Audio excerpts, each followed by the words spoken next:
Hi,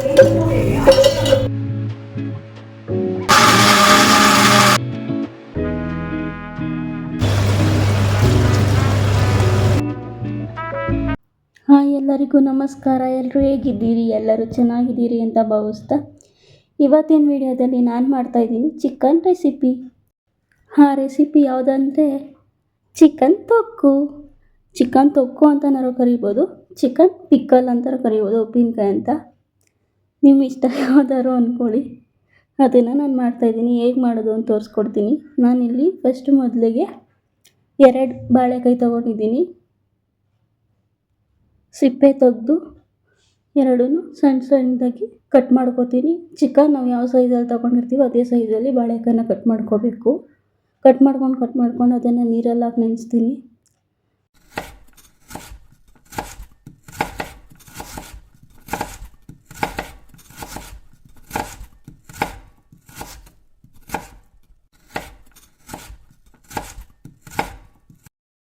next ಇದು cut ಮಾಡ್ಕೊಂಡಾದ್ಮೇಲೆ ಮಾವಿನಕಾಯಿ ತೊಗೊಂಡಿದ್ದೀನಿ. ಒಂದು ಪೂರ್ತಿ ಮಾವಿನಕಾಯಿ ತೊಗೊಂಡಿದ್ದೀನಿ. ನಾನು ಜಾಸ್ತಿ ಮಾಡ್ತಾ ಇರೋದ್ರಿಂದ ಒಂದು ಫುಲ್ ಮಾವಿನಕಾಯಿ ತೊಗೊಂಡಿದ್ದೀನಿ. ಅದನ್ನು ನೀಟಾಗಿ ತೊಳೆದು ಸಿಪ್ಪೆಯನ್ನು ಒರೆಯೋಂಗಿಲ್ಲ, ಹಾಗೇ ಅದನ್ನು ಚೆನ್ನಾಗಿ ತುರ್ಕೋಬೇಕು.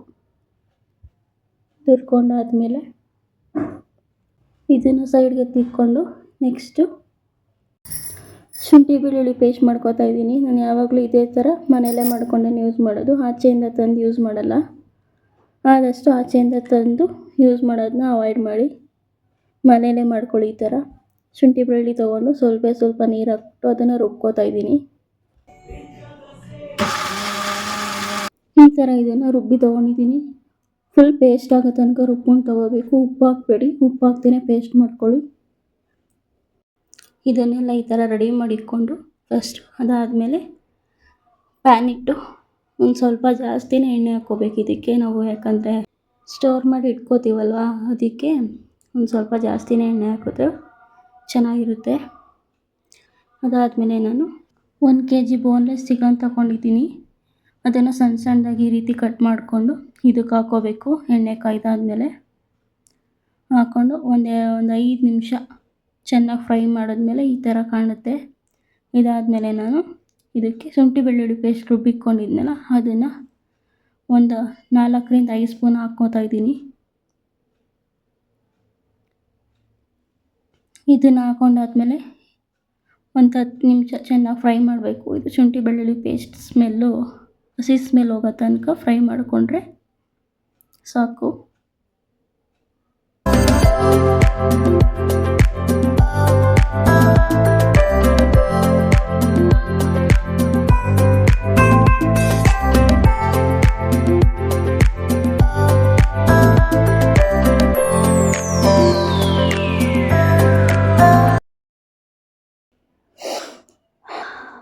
ಎಷ್ಟು ಸಖತ್ತಾಗಿ ಗಮಂತ ಇದೆ ಗೊತ್ತಾ?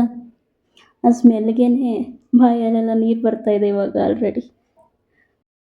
ಈ ಥರ ಇದನ್ನು ಚೆನ್ನಾಗಿ ಬೇಯಿಸ್ಕೊಂಡಾದ್ಮೇಲೆ ನೆಕ್ಸ್ಟ್ ತುರಿದಿಟ್ಕೊಂಡಿದ್ನಲ್ಲ ಮಾವಿನಕಾಯಿ, ಒಂದು ಪೂರ್ತಿ ಮಾವಿನಕಾಯಿನ ಇದಕ್ಕೆ ಹಾಕೋತಾ ಇದ್ದೀನಿ. ಹಾಕ್ಕೊಂಡು ಇದನ್ನು ಚೆನ್ನಾಗಿ ಫ್ರೈ ಮಾಡ್ಕೋಬೇಕು.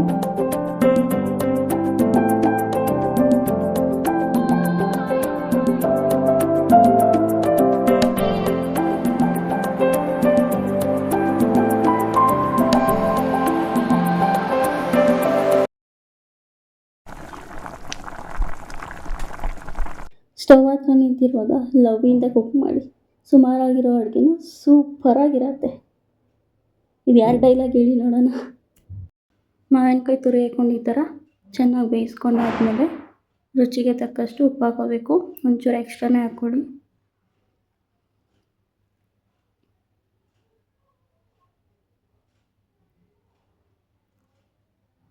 ಇದು ಹಾಕ್ಕೊಂಡಿದ್ದಾದಮೇಲೆ ನಾನು ಕಟ್ ಮಾಡಿಕೊಂಡಿದ್ದು ಬಾಳೆಕಾಯಿ ಹಾಕೋತಾ ಇದ್ದೀನಿ.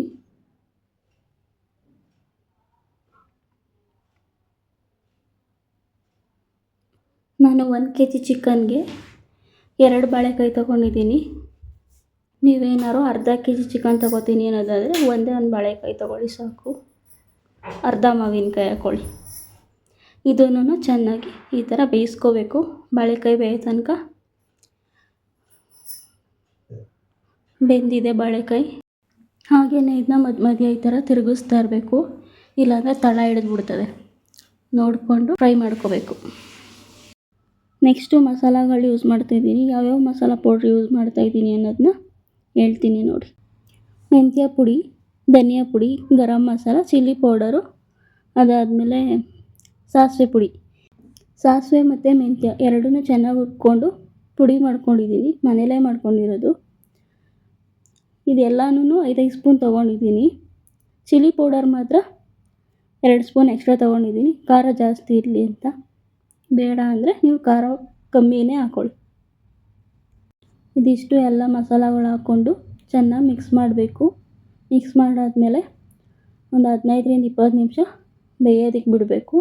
ಬಿಟ್ಬಿಡಬೇಡಿ, ಕೈ ಆಡಿಸ್ತಾ ಇರಬೇಕು, ತಿರುಗಿಸ್ತಾನೆ ಇರಬೇಕು, ಇಲ್ಲಾಂದರೆ ತಳ ಹಿಡ್ಬಿಡ್ತದೆ. ನೋಡಿಕೊಂಡು ಬೇಯಿಸ್ಕೊಂಡ್ರೆ ಚಿಕನ್ ತೊಕ್ಕು ರೆಡಿ. ಇರೋದೊಂದು ಜೀವನ, ಈ ಥರ ರೆಸಿಪಿಗಳು ಮಾಡ್ತಾ ಇರ್ಬೇಕು, ತಿಂತಾ ಇರಬೇಕು. ಏನಂತೀರ ಗೈಸ್? ಇವತ್ತಿದ್ದೀವಿ, ನಾಳೆ ಇರ್ತೀವೋ ಇರಲ್ವೋ ಅನ್ನೋದು ಯಾರಿಗೂ ಗೊತ್ತಿರಲ್ಲ. ಅದಕ್ಕೆ ಈ ಥರ ರೆಸಿಪಿಗಳು ಮಾಡ್ತಾ ಇರ್ಬೇಕು, ತಿಂತಾ ಇರಬೇಕು. ಕಷ್ಟ ಇವತ್ತು ಇರುತ್ತೆ, ನಾಳೆ ಹೋಗುತ್ತೆ. ಕಷ್ಟ ಅಂದ್ಕೊಂಡು ಕೂತ್ಕೊಂಡ್ರೆ ಆಗಲ್ಲ. ಈ ಥರ ಇರೋದ್ರಲ್ಲೇ ನೆಮ್ಮದಿಯಾಗಿ ಏನಾಗುತ್ತೋ ಅದನ್ನು ಮಾಡ್ಕೊಂಡು ತಿಂದ್ಕೊಂಡು ಖುಷಿಯಾಗಿ ಲೈಫ್ ಲೀಡ್ ಮಾಡ್ಕೊಂಡು ಆರಾಮಾಗಿರಬೇಕು. ಏನಂತೀರ? ನಾನು ಹೇಳಿ ಸರಿ ತಾನೆ? ಸರಿನಾ ತಪ್ಪ? ಕಮೆಂಟ್ ಬಾಕ್ಸಲ್ಲಿ ನೀವೇ ಕಮೆಂಟ್ ಮಾಡಿ. ಚಿಕನ್ ತೊಕ್ಕು ರೆಡಿ ಆಯಿತು. ತಿಂದ್ಬಿಟ್ಟು ಹೇಗಿದೆ ಅಂತ ಟೇಸ್ಟ್ ಹೇಳ್ತೀನಿ. ಈ ಚಿಕನ್ ತೊಕ್ಕಿದೆಯಲ್ಲ, ಅನ್ನಕ್ಕೆ ಮಾತ್ರ ಅಲ್ಲ, ರೊಟ್ಟಿ, ಚಪಾತಿ, ದೋಸೆ ಎಲ್ಲದಕ್ಕೂ ಸಖತ್ ಕಾಂಬಿನೇಷನು. ಎಲ್ಲದಕ್ಕೂ ಚೆನ್ನಾಗಿರುತ್ತೆ. ಈರುಳ್ಳಿ ಹಾಕ್ಕೊಂಡು ತಿಂತಾಯಿದ್ರೆ ಇನ್ನೂ ಸಖತ್ತಾಗಿರುತ್ತೆ. ಸಖತ್ತಾಗಿದೆ. ನಿಮಗೂ ಬಾಯಲ್ಲಿ ನೀರು ಬರ್ತಾ ಇದೆಯಾ? ಹಾಗಾದರೆ ನೀವು ಬೇಗ ಹೋಗಿ ಮಾಡ್ಕೊಂಡು ತಿನ್ನಿ. ಹೇಗಿದೆ ಅಂತ ಕಮೆಂಟ್ ಮಾಡಿ. ಐ ಹೋಪ್ ಈ ರೆಸಿಪಿ ಎಲ್ಲರಿಗೂ ಇಷ್ಟ ಆಗಿದೆ ಅಂತ ಅಂದ್ಕೊಂಡಿದ್ದೀನಿ. ಇಷ್ಟ ಆಗಿದರೆ ಎಲ್ಲರೂ ಲೈಕ್ ಮಾಡಿ, ಶೇರ್ ಮಾಡಿ. ನಾನು ಮಾಡಿದ ರೆಸಿಪಿ ಹೇಗಿತ್ತು ಅಂತ ಎಲ್ಲರೂ ಕಮೆಂಟ್ ಮಾಡಿ. ಇನ್ನೂ ಯಾರೆಲ್ಲ ಸಬ್ಸ್ಕ್ರೈಬ್ ಆಗಿಲ್ಲ, ಬೇಗ ಸಬ್ಸ್ಕ್ರೈಬ್ ಮಾಡ್ಕೊಳ್ಳಿ. ಹೀಗೆ ಎಲ್ಲರೂ ಸಪೋರ್ಟ್ ಮಾಡ್ತಾರೆ ಅಂತ ಈ ವಿಡಿಯೋನ ಇಲ್ಲಿಗೆ ಎಂಡ್ ಮಾಡ್ತಾಯಿದ್ದೀನಿ. ನಾನು ಸಿಗ್ತೀನಿ ನೆಕ್ಸ್ಟ್ ವಿಡಿಯೋದಲ್ಲಿ. ಅಲ್ಲಿ ತನಕ ಎಲ್ಲರಿಗೂ ನಮಸ್ಕಾರ. ಬಾಯ್.